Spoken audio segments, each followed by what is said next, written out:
सुनील नगर येथील महात्मा विद्या मंदिर आणि सोमनाथ प्रशाला येथे प्रजासत्ताक दिन सोहळा आनंदी आणि उत्साहात वातावरणात साजरा करण्यात आला। कार्यक्रमाची सुरुवात महात्मा गांधी, डॉक्टर बाबासाहेब आंबेडकर आणि भारत मातेच्या प्रतिमेचे पूजन करून करण्यात आली।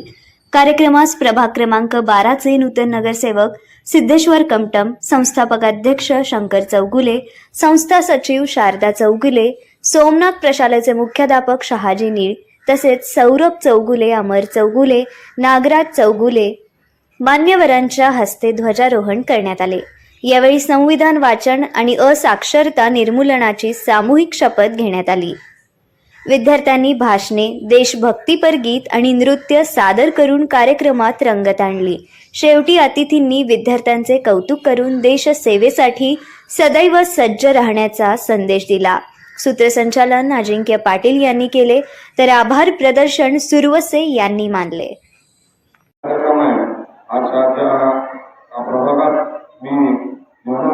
त्या प्रभागात पहिल्या शाळेत झेंडावंदन म्हणून मला प्रमुख म्हणून बोलवल्याबद्दल प्रथम मी संस्थेचे सर्व संस्थापक व मार्गदर्शक शंकरानंद चौगुले, सर्व मित्रपरिवार व शिक्षकांचे सर्वांचे आभार मानतो व प्रजासत्ताक दिनानिमित्त सर्व विद्यार्थी व शिक्षकांना शुभेच्छा देतो। येणाऱ्या काळात या शाळेतील काही समस्या व काही अडचण असल्यास मी शाळेच्या त्यांच्यासोबत राहीन